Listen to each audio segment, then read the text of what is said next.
Okay, so let's start with a very quick summary refresher, kind of recap on uplifting focus and the limbic system thing. So the limbic system is our alarm system and threat detector. It can be overly sensitive for some people and turn on alarms too frequently. And what we want to do is to turn down its sensitivity. So we want the brain and the body to be able to be at peace and rest when things are relatively safe.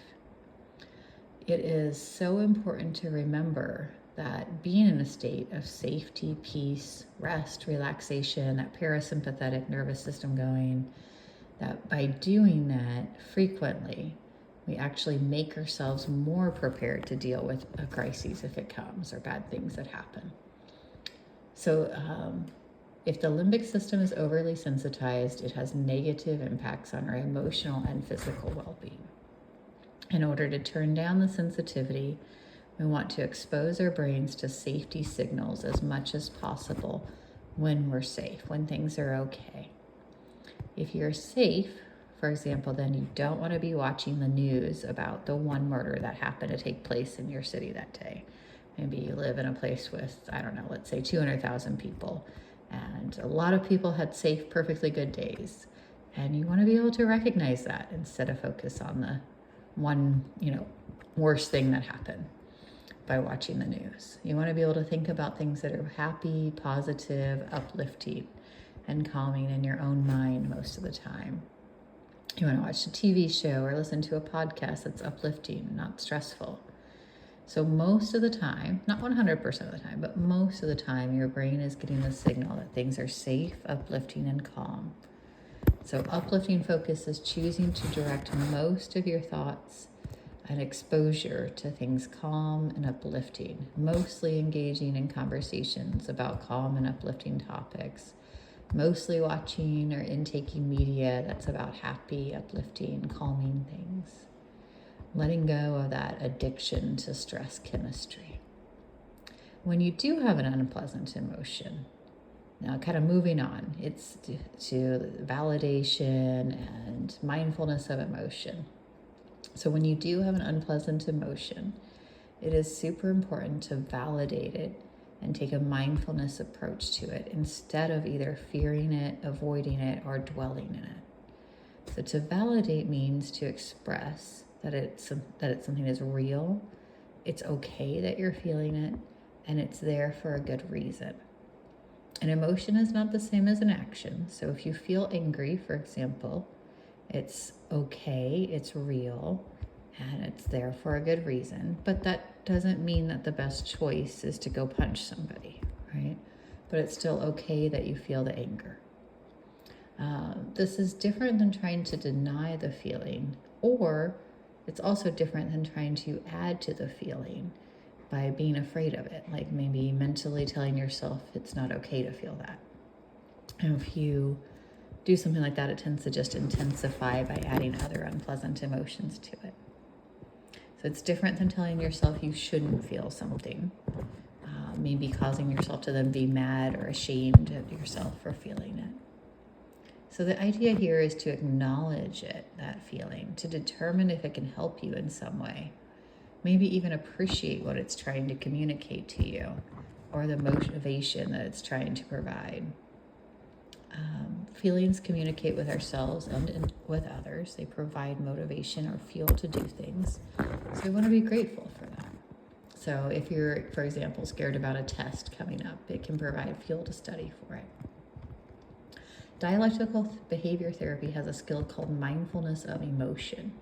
And the idea here is not to change or avoid the emotion, but to turn towards it mentally, notice it fully, and then let it rise and fall naturally, like watching a wave. Some waves are bigger than others, some last longer than others, but they all come and go. So this can be really good for allowing yourself to have a healthy expression and experience of the feeling. You notice it, you label it, you state where you feel it in your body, you notice any action urges that come with it, and tell yourself it's okay that this emotion is here.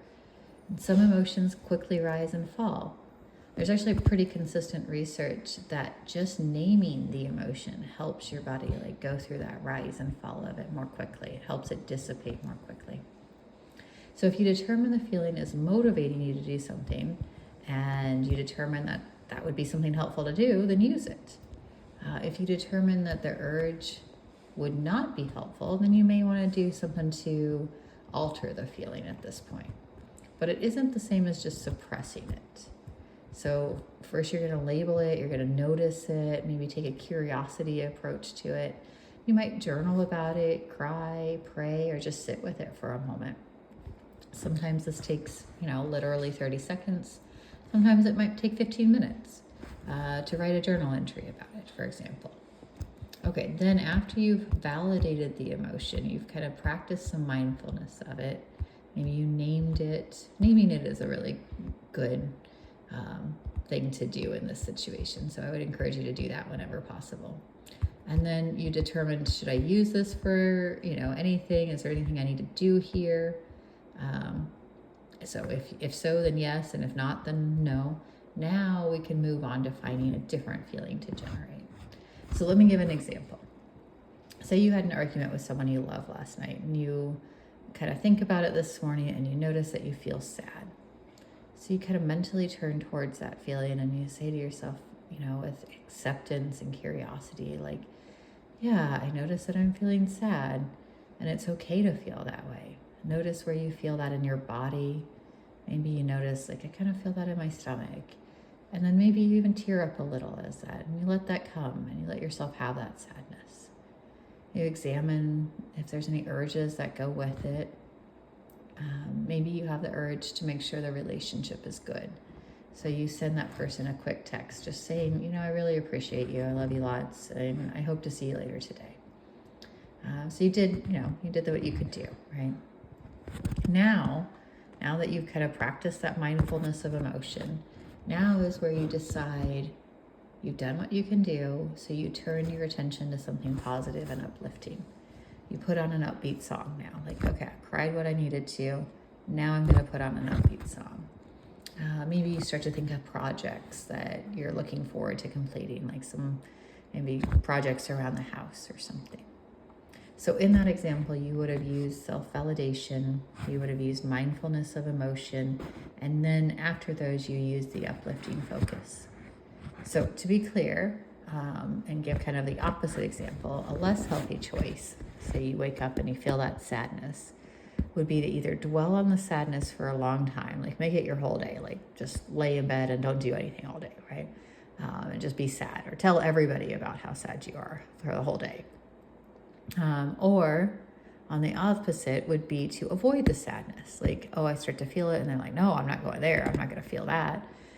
Deny it, pretend it didn't exist.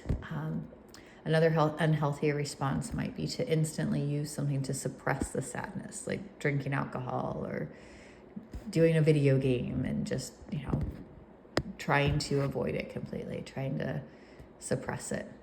So dwelling in the sadness too long might, like we said, look like laying in bed or just ruminating over and over about the argument.